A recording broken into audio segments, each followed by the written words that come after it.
Conta uma escritora americana, no seu livro, que um professor de escola dominical, que era pai de família, foi preparar a sua aula. E a aula era o seguinte: as marcas de um verdadeiro cristão. Era o tema da aula da escola dominical desse professor. Ele passou a semana inteira ali preparando a sua lição, e chega no sábado à tarde, ele chama a família e foi passar a lição para a família. Qual foi a surpresa? Que no finalzinho, na última explicação que ele deu sobre as marcas de um verdadeiro cristão, o seu filho mais novo chega para ele e fala assim: papai, eu acho que eu nunca vi um cristão na minha vida. Eu acho que eu nunca vi um cristão na minha vida. A gente ri porque criança é assim mesmo, mas não devia rir, sabe por quê? Porque isso é um fato.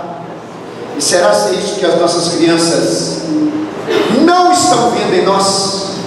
Não estão chegando cristãs, uma vida de um verdadeiro, um autêntico cristão e cristã na nossa vida? Porque se assim for, é motivo para nós chorarmos e colocar a nossa vida diante de Deus. Eu queria falar sobre isso em Gálatas capítulo 6, verso 17, já está posto aí no slide, e eu vou fazer a leitura desse versículo e vou meditar com vocês nesse tema: as marcas de um verdadeiro cristão. Gálatas 6,17 diz assim: quanto ao mais, ninguém me moleste, porque eu trago no corpo as marcas de Jesus. Vamos ler juntos? Todos. Quanto ao mais, ninguém me moleste, porque eu trago no corpo as marcas de Jesus.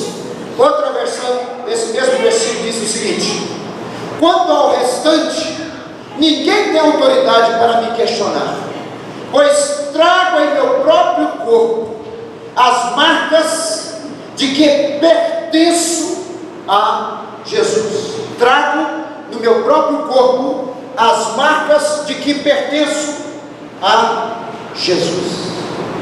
A carta aos Gálatas é considerada pelos estudiosos uma carta polêmica do Novo Testamento.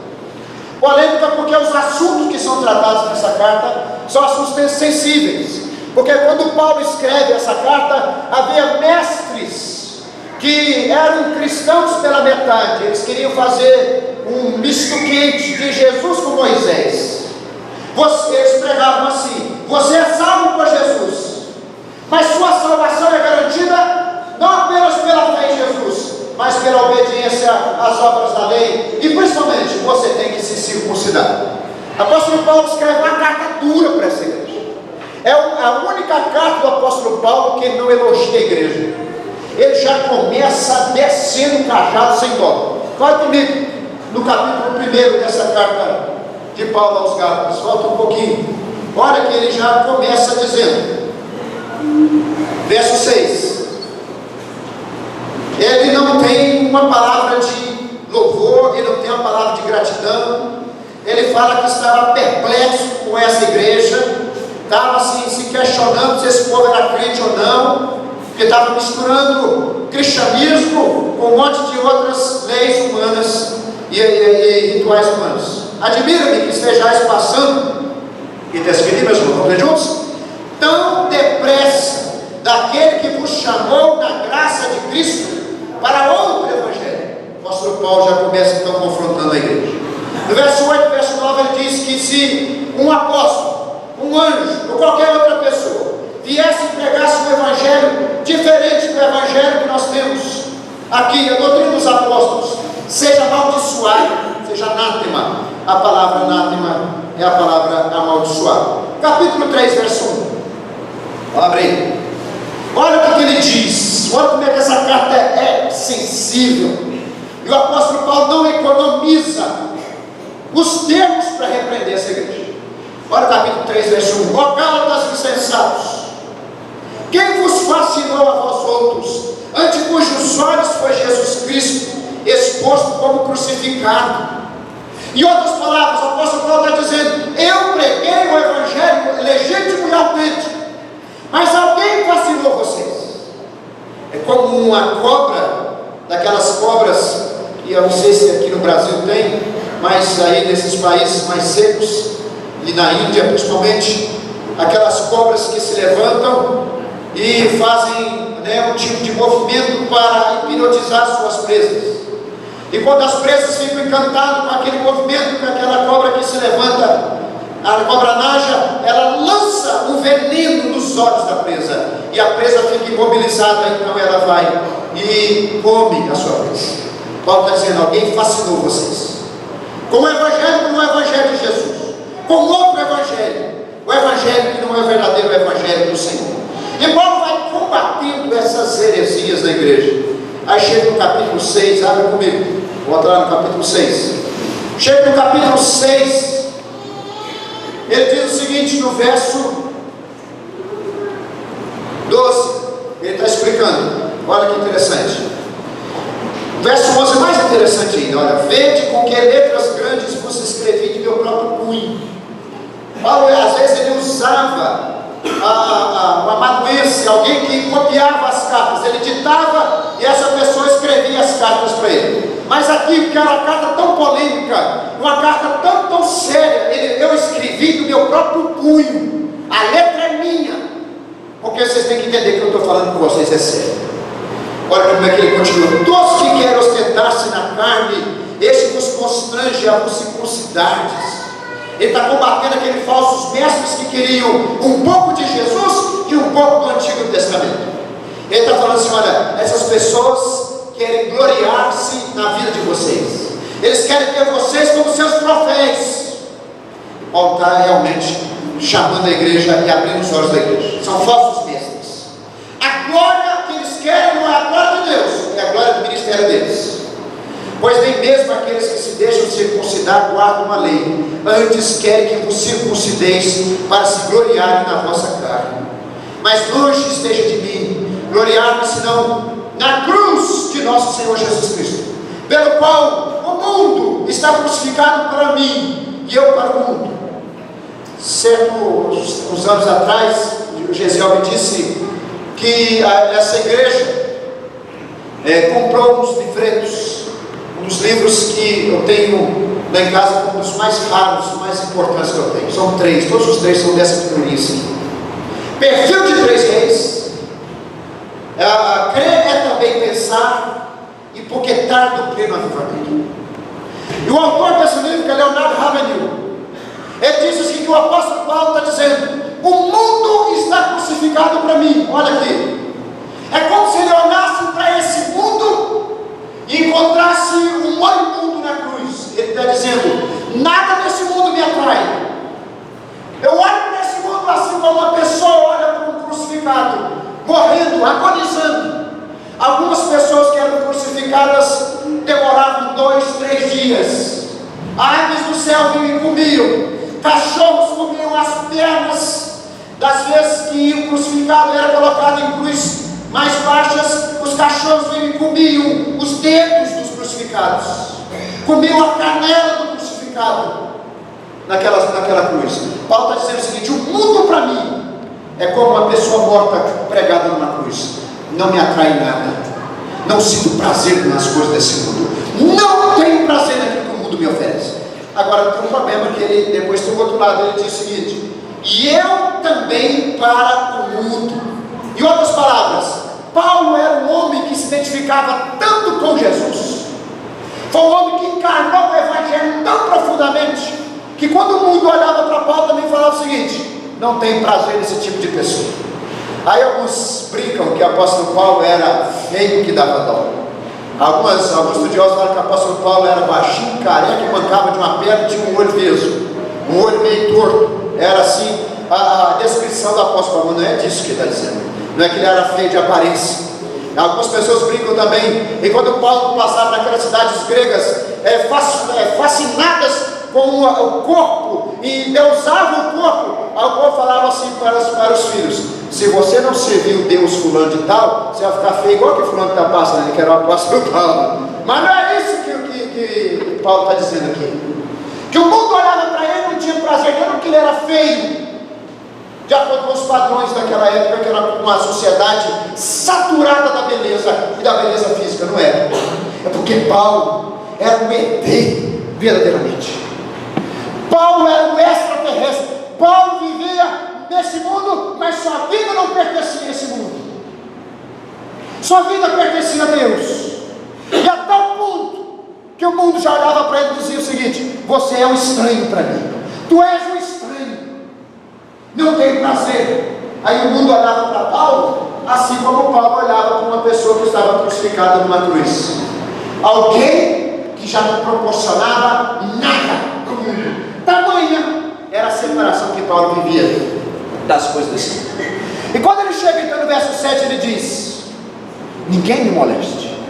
Em outras palavras, não me encha a paciência. A palavra é muito forte que ele diz, porque dificilmente alguém vai ter autoridade para questionar o meu cristianismo. Aí nós pensamos: o apóstolo Paulo está se exaltando, o apóstolo Paulo está falando na carne, o apóstolo Paulo está trazendo sardinha para ele, puxando sardinha para ele. O apóstolo Paulo está se louvando, mas ele completa: porque eu trago no corpo as marcas de Jesus.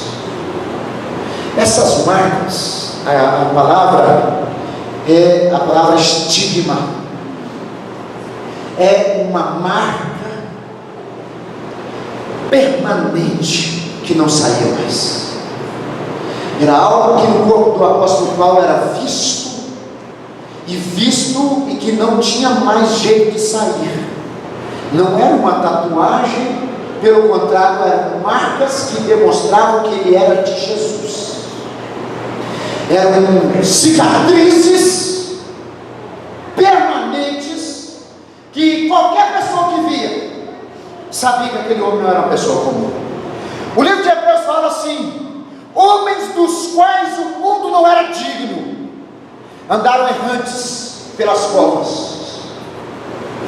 Um desses era o apóstolo Paulo, homem dos quais o mundo não era digno. Povo de Deus, preste atenção no que Hebreus está dizendo. Você imagina só uma pessoa receber esse tipo de classificação? Meu irmão, minha irmã, você vive um cristianismo tão profundo e tão intenso e tão autêntico que o mundo não é digno de você. Esse era o apóstolo Paulo. Ele trazia no corpo as marcas de Jesus. Vamos trabalhar sobre essas marcas de Jesus na vida do apóstolo Paulo, na nossa vida, e vamos aplicar isso no nosso coração, para nós hoje como crentes, nós melhorarmos a nossa vida cristã. Alguém certa vez disse que o pastor Juliano chegou aqui nessa igreja muito rápido e já começou a bater demais, não está agradando da mensagem do reverendo Juliano. Deixa eu dizer uma coisa para você: o que eu estou dizendo aqui para vocês, eu já preguei para mim inúmeras vezes. Se alguém que é mais cobrado e que alguém que mais se cobra, esse alguém se chama Juliano. Se eu não alivio para mim, não vou ligar para você de jeito nenhum, porque nós estamos caminhando no mesmo lugar, nós temos a mesma vocação. Nossa vocação é de sermos dignos da glória de Deus e do reino que o Senhor Jesus nos chamou para possuir. Quais eram essas marcas? Nós temos 3 significados dessas marcas. Primeiro significado, é um significado místico, muitas vezes supersticioso. Presta atenção, guardem comigo, eu vou conduzindo vocês, depois eu vou aplicar isso na nossa vida hoje. Na Idade Média, alguns teólogos diziam o seguinte: que o apóstolo Paulo era um homem tão íntimo de Deus que o seu corpo manifestou literalmente as marcas dos cravos de Jesus. Então a ideia é que o apóstolo Paulo, de tão próximo de Jesus ele estava, que o seu corpo foi então vazando e mostrando também fisicamente essa comunhão que Paulo tinha com Jesus. Nessa época, na Idade das Trevas, na Idade Média e antes da Reforma, algumas pessoas então começaram a manifestar esse tipo de marcas. Existe um filme chamado Estigmata, é tirado dessa palavra de Gálatas 6, verso 17, de pessoas muito religiosas, e começaram a manifestar marcas de cravos nas mãos. Há relato na Idade Média de pessoas que não apenas manifestavam cicatrizes, mas que pregos saiu do corpo dessa pessoa como se fossem os pregos de Jesus. É um negócio que virou superstição, misticismo, e teve que ser combatido, porque em muitos desses casos eram projeções que a pessoa tinha psicológico que afetavam o seu corpo. Nós não podemos nos enganar que o nosso psicológico, o nosso subconsciente, ele tem muita força para agir na nossa vida. Essas pessoas então tinham esse tipo de manifestações com projeções psicológicas, literalmente, mas em muitos casos eram manifestações demoníacas, produzindo esse tipo de confusão, gerando mentira, gerando erro, gerando superstição na vida daquela igreja, por isso que chamada Idade das Trevas, antes da Reforma Protestante. Então não é disso que o apóstolo Paulo está dizendo, ele não está falando disso. Agora, o que o apóstolo Paulo estava dizendo no sentido literal? Eu quero que vocês caminhem comigo em alguns textos. Aí, meu irmão, deixa eu dizer uma coisa muito séria para você. Eu quero que você chegue numa expressão de angústia desses textos que eu vou dizer, a tal ponto de você falar a seguinte frase: meu Deus, eu não sou crente, eu não sou cristão. Porque o que nós vamos ver aqui é coisa profunda, intensa, demais, para esse cristianismo medíocre e mediano nós estamos vivendo. Lembrem vocês, o cristianismo mediano e medíocre, primeiramente foi dito para mim. O que o apóstolo Paulo está dizendo é que essas marcas de Jesus que ele trazia no corpo eram cicatrizes, resultados dos ferimentos que ele recebeu por servir a Jesus. Não sei se vocês já viram certos filmes de guerreiros, e esses guerreiros vão vestir a sua armadura, e quando tiram uma roupa túnica, para fazer a troca de túnica, uma roupa simples, uma túnica mais elaborada, ao tirar, mostram aquelas marcas, aquelas cicatrizes enormes do corpo daqueles guerreiros. Era isso que o apóstolo Paulo está falando. Qualquer pessoa que encontrasse com o apóstolo Paulo veria que o corpo do apóstolo Paulo era literalmente retalhado por ser fiel a Cristo e sofrer perseguições por amor a Jesus. O apóstolo Paulo fala de perseguições, o apóstolo Paulo fala de açoites, o apóstolo Paulo fala de torturas, o apóstolo Paulo fala de cadeias, fala de prisões, de apedrejamentos que ele sofreu por amor a Jesus. Essas marcas então era a credencial de um grande homem de Deus. Isso que dava autoridade ao apóstolo Paulo. Abre comigo Atos 4, verso 19. 14, verso 19, perdão, gente. Atos 14, verso 19. Esse texto é fortíssimo. Se você não leu esse texto ainda, você tem que ler. Atos 14, verso 19.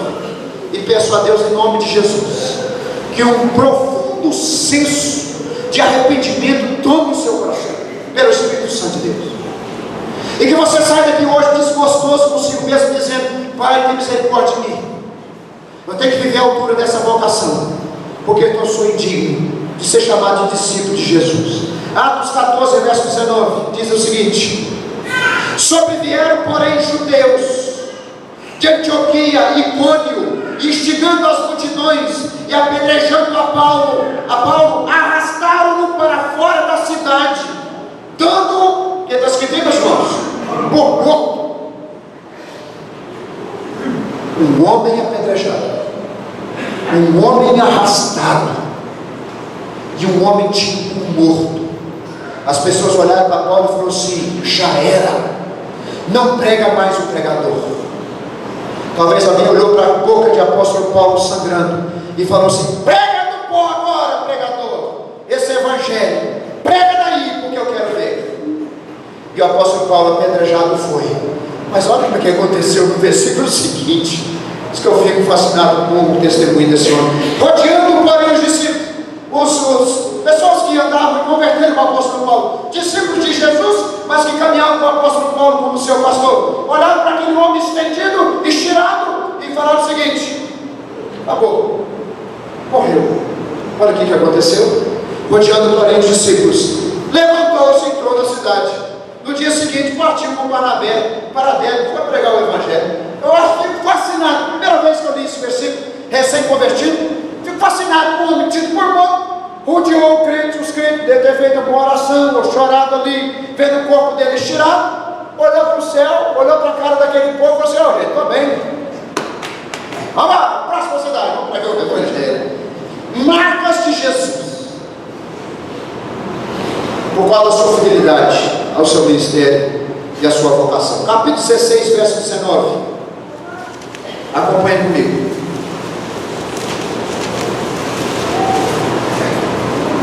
Verso 19. Vendo os seus senhores que se desfizera a esperança do lucro, o apóstolo Paulo expulsou o espírito maligno, adivinhador, que gerava grande lucro para os donos de um escravo.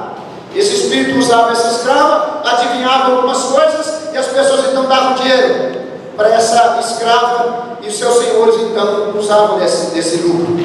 Agarrando em Paulo e Silas, o arrastaram para a praça, à presença das autoridades, e levando-os aos pretores, que eram autoridades da cidade, disseram: estes homens, sendo judeus, perturbam a nossa cidade, propagando costumes que não podemos receber, nem praticar, porque somos romanos. Levantou-se a multidão, unida contra eles, e os pretores, rasgando-lhes as vestes, mandaram açoitá-los com varas. Isso gerou cicatrizes no apóstolo Paulo. E depois de dali muitos açoites, os lançaram no cárcere, ordenando ao carcereiro que os guardasse com toda a segurança.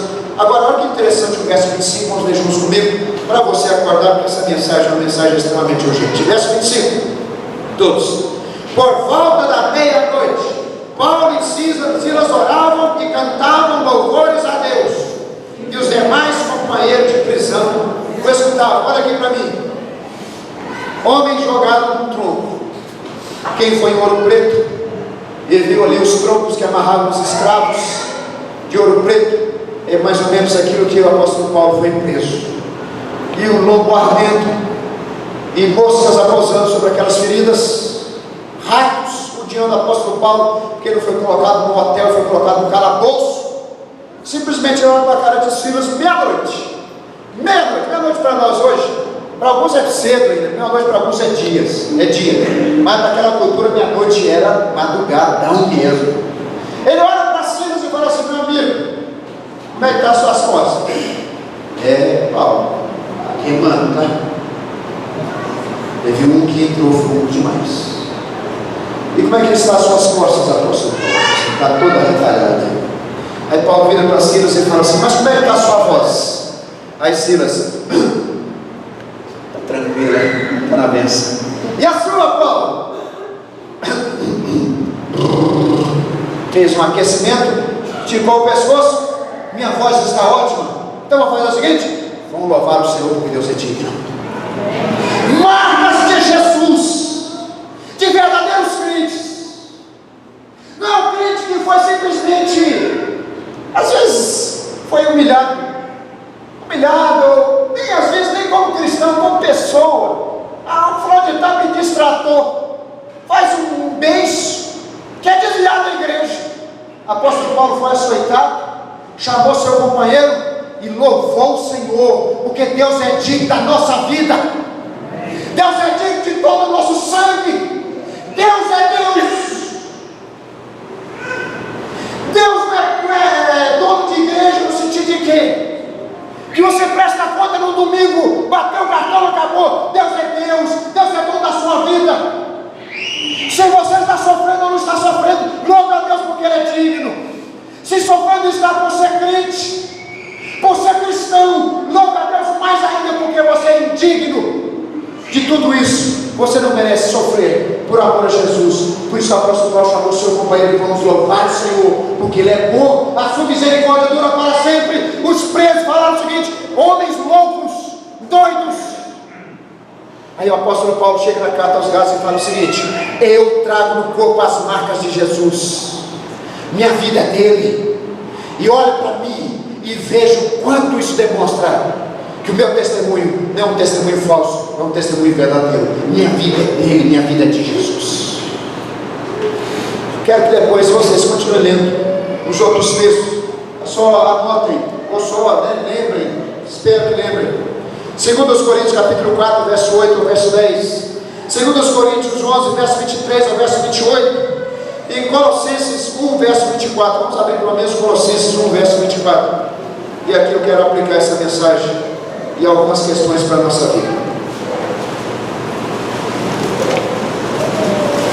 Colossenses 1, verso 24.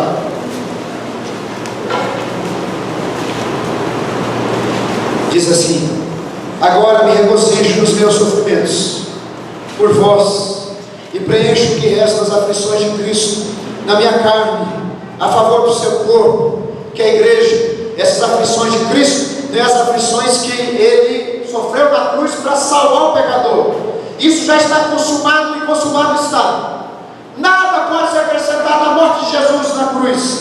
O que Paulo está falando das aflições de Cristo é o amor de Jesus que Ele tem pela igreja. Apóstolo Paulo diz o seguinte: eu estou em mim vivendo a paixão de Jesus pelo povo, um povo que Ele morreu por Ele, e um povo que Ele quer salvar e fazer sua obra na vida, sua obra completa na vida desse povo. Minha vida reproduz essa paixão, minha vida reproduz esse doar-se de Jesus. Eu vivo nesse mundo para entregar minha vida pela igreja. É o que o apóstolo Paulo está dizendo, porque assim Jesus viveu. Agora, como aplicar essa mensagem na minha vida e na sua vida? Acompanhe comigo, por favor. Na época do apóstolo Paulo, essa palavra estigma era usada não apenas para marcar animais, marcar bois, por exemplo, ovelhas, mas o ferrete, aquele ferro em brasa, era usado para marcar 3 tipos de pessoas. Acompanhe aqui comigo. Primeiro, era usado para marcar escravos, para dizer que aquele escravo era propriedade do seu senhor. Então chegava um escravo com ferro em brasa e queimava a pele daquele escravo. Segundo lugar, era usado para certo tipo de soldados, soldados de elite, soldados que falavam assim para o capitão: capitão, estou contigo até a morte, sou fiel a ti, sou dedicado a você. E por causa disso, ele se marcava o corpo, ele marcava o corpo com brasa quente, com brasa viva, para dizer que ele era daquele capitão e morreria por aquele exército. Em segundo lugar, terceiro lugar, presta atenção, era uma marca que era usada para adoradores de certas divindades. Então naquele mundo antigo tinha adoradores de muitos deuses, mas quando um desses que passava na rua era marcado, aquela pessoa olhava para aquela marca, uma marca específica, às vezes na testa, uma marca específica na outra parte do seu corpo que era visível. As pessoas diziam o seguinte: está ali indo um adorador do Deus tal. E falava o seguinte: aquele ali pertence ao Deus tal. A sua vida demonstra que ele adora aquele Deus. Olha aqui para mim, é a mesma palavra que o apóstolo Paulo usa para ele.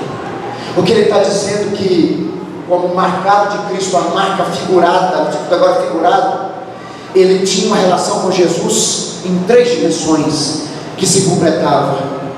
Para Jesus ele era como escravo, porque a vida do apóstolo Paulo não pertencia a ele, pertencia a Jesus. Essa marca que o apóstolo Paulo fala agora no sentido figurado, era marca também de luta de soldado, onde ele dizia: eu sou o guerreiro do Senhor, sou soldado de Cristo, morrerei por essa causa. A minha vida demonstra essa marca no sentido figurado da palavra. Agora também ele usa essa palavra no sentido de adorador. A minha vida demonstra uma adoração exclusiva a Deus. O meu amor é exclusivo a Ele. Marca de escravo, marca de soldado, marca de adorador. Olha comigo aqui alguns textos que também falam que a nossa vida também não pode andar inferior a essa vocação. Marca de escravo, 2 Coríntios capítulo 5, verso 15. Vamos abrir todo mundo. E aqui nós vamos dizer que a nossa vida também tem que caminhar nessa vocação. Eu quero ser reconhecido como um cristão autêntico. Eu quero que minha filha olhe para mim e enxergue muito mais do que um pai legal. Eu quero que ela enxergue em mim um homem de Deus. 2 Coríntios 5, verso 15, a marca do escravo, a marca da propriedade. Nós não somos nossos, nós somos do Senhor. E essa geração hoje precisa aprender isso, que a sua vida pertence a Jesus, a sua vida não pertence a você mesmo. Ele te comprou pelo sangue, sua vida é dele. 2 Coríntios 5, verso 15, vamos ler juntos? E ele morreu por todos, para que os que vivem não vivam mais para si mesmos, mas para aquele que por eles morreu e ressuscitou. Se de fato você diz que Jesus morreu por você, então por que você toca a sua vida como se isso não significasse nada? Seus planos, você não considera Jesus nos seus planos. No seu namoro você não considera Jesus. No seu casamento Jesus passou longe. No seu trabalho Jesus não tem a glória. Jesus não tem autoridade sobre a sua vida. Você está dizendo o seguinte, que você não pertence a Ele, porque se nós temos a marca de propriedade, a nossa vida é dele, nossos planos são dele, nossos sonhos são dele, nossa família é dele, o meu dinheiro é dele, o seu dinheiro é dele. Nós não temos nada nesse mundo a não ser Cristo, a não ser Jesus. Tudo nesse mundo se resume nesse nome, o nome que está acima de todo nome, e que todo principado se prostra, até mesmo Satanás se prostra, mas o crente não se prostra diante do nome de Jesus, porque acha que a vida dele, que ele pode conduzir sua própria vida. Jesus ele recorre quando está em aperto, Jesus ele recorre quando precisa de um socorro, Jesus ele recorre quando está em tribulação. Mas Jesus não é o Senhor de sua alma, o Senhor Jesus não é o Senhor da sua vida. A marca da propriedade tem que voltar a ser vista na nossa vida, na prática. Senão essa geração que está crescendo vai olhar para nós e vai dizer como aquele menino disse para o seu pai: papai, eu nunca fui cristão na minha vida. Deus nos chama, como diz Lucas 14, verso 33, Deus nos chama uma vida de renúncia, Deus nos chama uma vida de dizer adeus fazendo as coisas. E esse adeus fazendo as coisas tem que ser dito, e ser dito de uma forma que baste, e nós não voltemos atrás para poder buscar de novo. Nossa vida é dele. Se de fato você é de Jesus, se de fato o sangue dele está sobre você, o sangue de Jesus te comprou, você não se pertence mais, você pertence a ele. A marca de um escravo, a marca da propriedade tem que ser vista na sua vida. Abre comigo agora, por favor, 1 Timóteo capítulo 6, verso 12. A marca do combate. Deus te chama para pelejar nessa obra. 1 Timóteo 6, verso 12.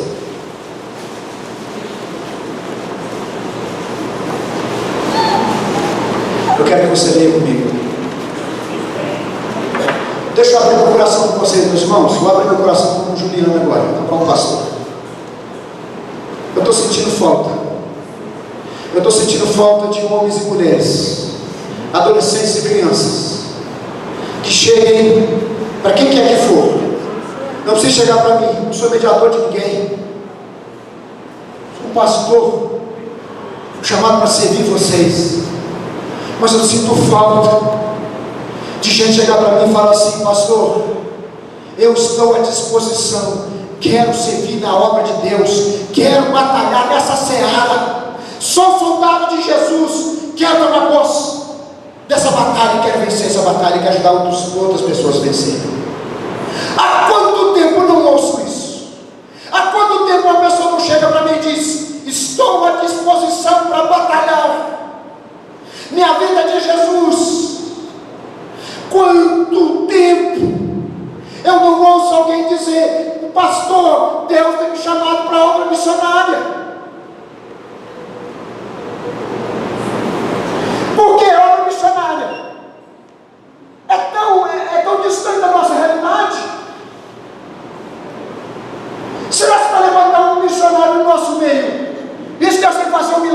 Ele é tão distante de nós assim? É porque nós estamos distantes das verdadeiras marcas de um cristão. Porque um cristão quer dizer o seguinte: ele exclama, ele brada, ele diz: não sossego enquanto não trabalho nessa obra. Quero ganhar vidas para Jesus, quero visitar gente que precisa ser visitada, quero resgatar vidas nas drogas, quero resgatar vidas no tipo de vício, quero resgatar vidas na prostituição. É você que Deus te chama, é você que é soldado de Cristo, deve se alistar nesse exército. Eu sempre quis ir para o exército, eu sou apaixonado com dinâmica militar, mas Deus não me chamou para o exército. Eu cheguei a fazer inscrição, fazer prova de cadete da aeronáutica, não passei, não fiz prova, na verdade, nem a prova eu cheguei a fazer. Eu lembro que na época dos nossos meninos aqui, de vestibular, todo mundo falando: eu vou fazer vestibular em Ouro Preto, eu vou fazer vestibular em São João del Rei, e eu ficava assim: meu Deus, o que eu quero para mim? Não sabia. Mas eu não sabia que Deus tinha reservado para me dar uma farda de soldado que a aeronáutica não merece vestir. Que Deus me chamou para usar uma patente de soldado que o exército brasileiro é digno de expressar. Deus me chamou para ser embaixador do reino dos céus. Deus me chamou para ser guerreiro dele. E assim você é chamado para ser embaixador, meu filho. Embaixador representa a sua nação naquele lugar estranho que ele está. Você representa o reino, você representa Jesus, você é embaixador do reino dos céus. A marca de um soldado tem que ser vista em você. Olha, capítulo 6, verso 12. Nós caminhamos para o nosso final. Combate o bom combate da fé, toma posse da vida eterna, para a qual também foste chamado, de que fizeste a boa confissão perante muitas testemunhas. Combate o bom combate da fé, não brinca com a sua vida espiritual, luta, batalha, pede a Deus experiências maiores, se voluntarie para algo ainda não experimentado, que você ainda não deu o primeiro passo. Caminhe comigo na segunda carta, capítulo 2, verso 2. Capítulo 2, verso 3, perdão. Participa dos meus sofrimentos, como bom soldado de Cristo Jesus. Nenhum soldado em serviço envolve negócio dessa vida, porque o seu objetivo é satisfazer aquele que o regime entrou. Capítulo 4, verso 7, na segunda carta ainda.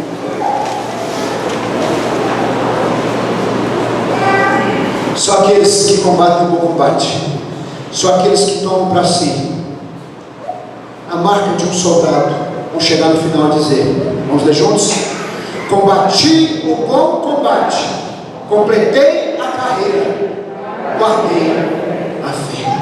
Isso aqui são para aqueles que assumiram a sua vocação.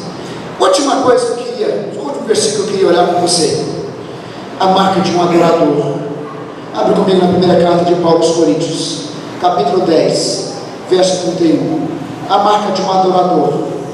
O ferrete era usado nos escravos, o ferrete era usado nos soldados, o ferrete era usado nos adoradores. Você não é adorador de falso Deus, você não é adorador de ídolos, você é adorador do Rei dos Reis e do Senhor dos Senhores. Louvado seja o Senhor, nosso Senhor Jesus, cujo nome está acima de todo nome. Nós somos adoradores dele. Vamos ler juntos?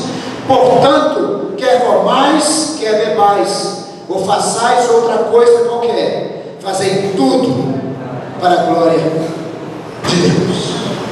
Quando um adorador daqueles templos de ídolos passava na rua, ele tinha marcas parecidas com aqueles gurus indianos, marcas na testa, marcas na mão. As pessoas diziam o seguinte: a vida desse homem demonstra que ele adora um Deus tal. O apóstolo Paulo diz que ele possuía as marcas de Jesus, porque ao pisar nessa terra, todo mundo que olhava para ele dizia: ele é de Jesus, porque tudo que fazia, ele fazia para a glória de Deus. Deus te chama nessa noite para assumir sua vocação como um adorador. E adorador não é apenas um frequentador de culto dominical. Adorador não é apenas um frequentador de escola dominical. Adorador é um estilo de vida que você assume. Não importa onde você está, ali você demonstra que é de Jesus e adora Jesus da mesma forma. Adoração é um estilo de vida. Adoração é a sua vocação nesse mundo. Enquanto Jesus não te chamar, povo de Deus, Jesus está voltando.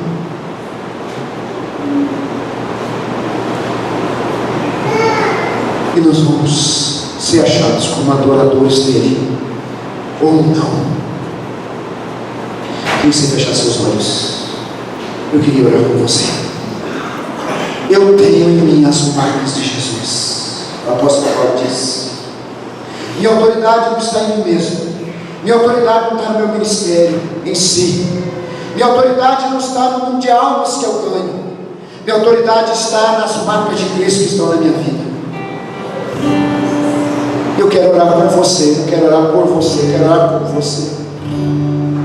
Meu Deus, quem sabe hoje que o Senhor vai levantar uma geração, ó Deus Pai. Quem sabe hoje que eu vou ouvir jovens, adolescentes, crianças, adultos, visitantes que aqui estão, que ouviram o Evangelho pela primeira vez, chegando para mim dizendo: quero ser de Jesus. Quem sabe hoje, ó Deus e Pai, eu vou ouvir pessoas chegando para mim dizer assim: pastor, estou abandonando tal e tal coisa, porque entendi que eu sou propriedade de Cristo. Minha vida não é minha, a minha vida é dele. Senhor, faz essa obra no nosso meio. Senhor, enche nosso coração. Senhor, nos dá uma profunda alegria, até o ponto dessa igreja se gloriar da sua vocação. Nós queremos crentes que se gloriam de ser de Jesus. Deus e Pai, não é o menos que nós queremos. Eu não quero menos para mim, não quero menos para meus irmãos. Eu quero me gloriar de ser cristão. Pela graça do Senhor, sou de Jesus e me glorio de ser de Jesus. Pago o preço dessa confissão. Ó Deus, é assim, levanta uma igreja que diz, ó Deus, é que confirma com a vida as marcas do Senhor. Deus, em nome de Jesus, levanta o nosso povo, levanta a nossa igreja. Vem com o teu Espírito Santo aquecendo cada coração. Vem com o teu Espírito Santo despertando cada vida. Opera poderosamente no nosso meio, Senhor Jesus. E eu peço ao Senhor que venha desfazer toda a religiosidade frutífera, uma religiosidade que mascara uma verdadeira vida cristã, que oculta a verdadeira vida cristã, que desvia o coração dessa pessoa de uma verdadeira vida cristã. Ó Deus e Pai, essa pessoa está satisfeita da sua religiosidade. Em nome de Jesus, joga por terra isso, Pai, em nome de Jesus. Senhor, enche o nosso povo do Espírito Santo. Senhor, enche nossa igreja do Espírito Santo. Senhor, vem com o fogo do Senhor aquecendo nossas vidas. Vem com o fogo do teu Espírito Santo despertando nossos corações. Meu Deus, e que o Senhor receba a igreja presbiteriana de Batiba. Ó Deus e Pai, toda ela como oferta ao Senhor. Oferta, essa igreja seja oferta a Ti, oferta de uma vida rendida aos Seus pés, para a glória e honra do Teu santo nome. E que cada um de nós possamos dizer: eu carrego no meu corpo, na minha vida, as marcas de Jesus, porque sou propriedade dele, porque luto nessa obra santa e porque adoro ele nessa geração. Em nome de Jesus, diga amém bem forte comigo. Amém.